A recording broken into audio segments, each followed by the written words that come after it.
Good day, everybody. This is the 26th of April, and this morning I woke up with a sudden comprehension of something that I had never noticed before. It has to do with a word that exists in Spanish and not properly in English, which means propio, that which is wholly mine, pertaining to myself. Uh, and propio has no translation directly to English. And it is important because it affects so much. And I want to carry it at this moment to what uh, Thomas Jefferson was pointing out when he was writing the Declaration of Independence, that we all have an inalienable right to life, liberty, and property. Some people objected to the part of property, and he changed it to the pursuit of happiness. But what he said of property was exactly correct and much more pertinent. The problem is that in English, when we're talking about property, we're thinking about the ownership of things, and that is not what it's about. It's the ownership of what is properly ours, part of myself, my own self, my own. And how do I say my own?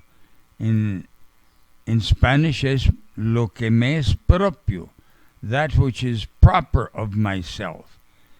Then when he's talking about life, liberty, and property, one refers basically to what is that fundamental part of myself. And let's make it obvious so that we can understand each other.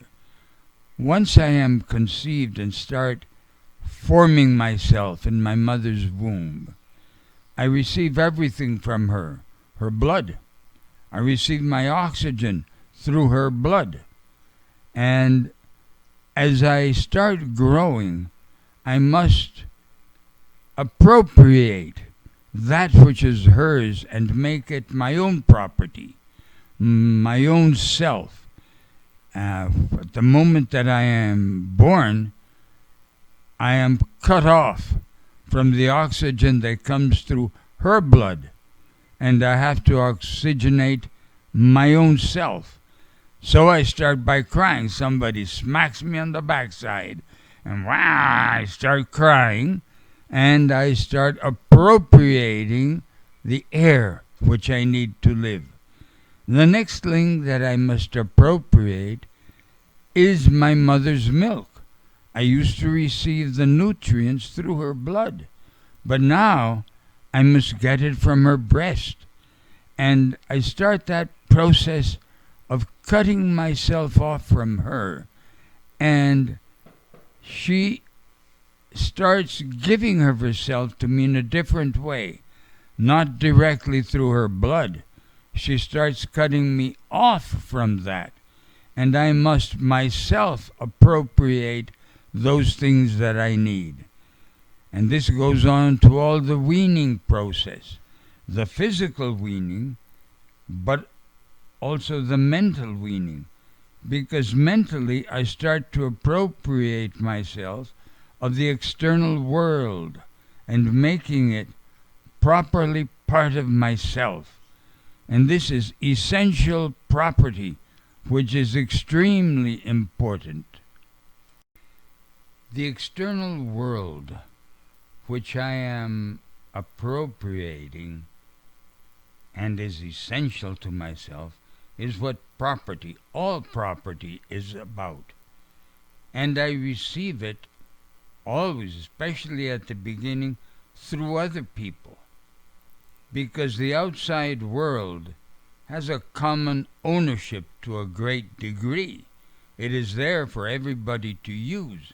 But each and every person has to appropriate that part which is essential to his being and safety, to his happiness.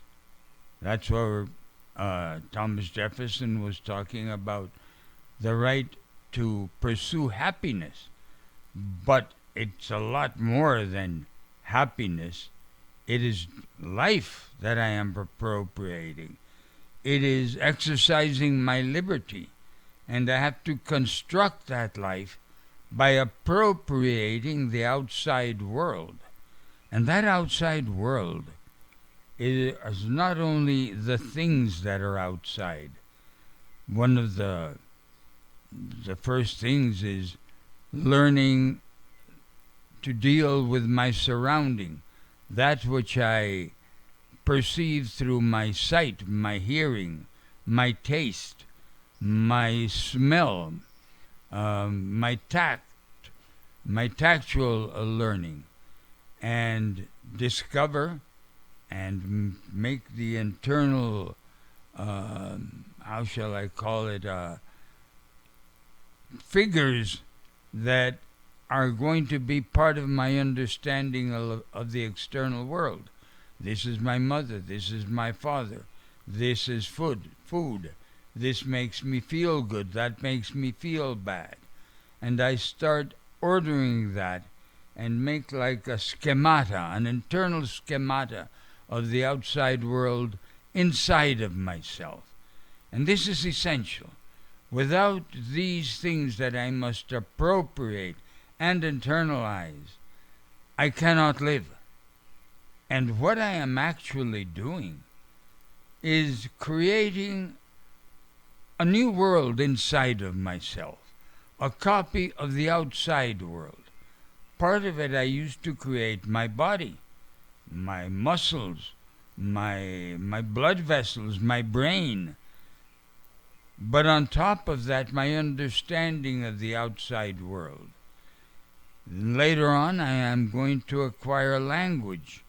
I can only acquire language from other people that help me appropriate myself of that which they have received on their turn.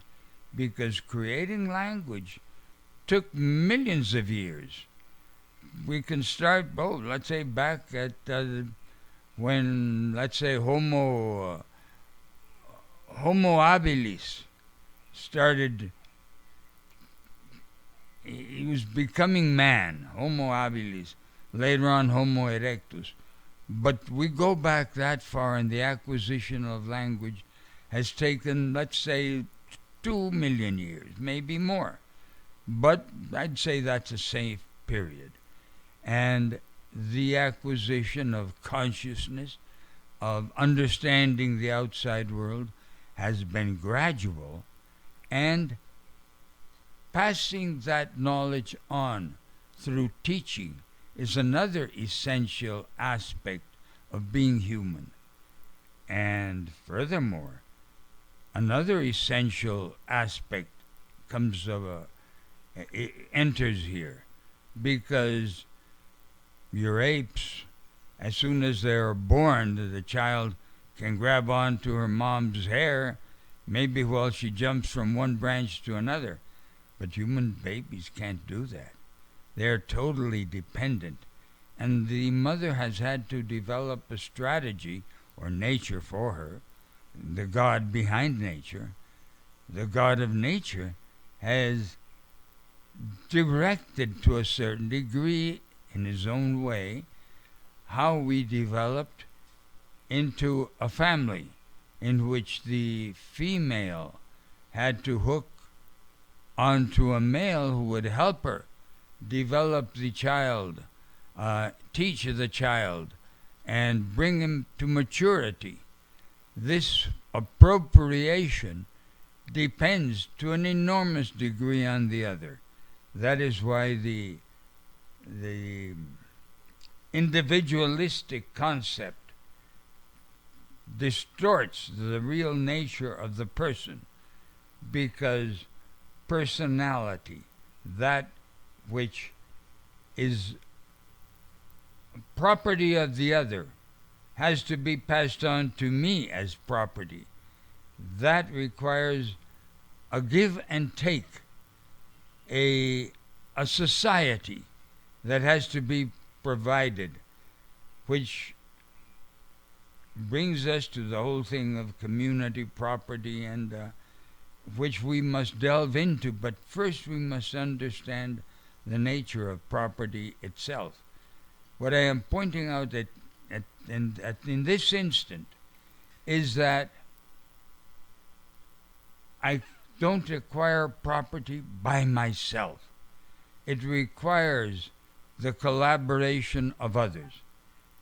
In the deepest sense, it requires love, a giving of oneself for another, a sacrificing of oneself for the other.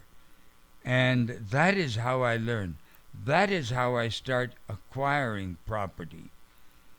And the property that I can acquire is that which I need to live, that which I need to maintain myself, to feed myself, to be free to choose this or that with which I can best form and shape myself and create that new world that I must create within myself.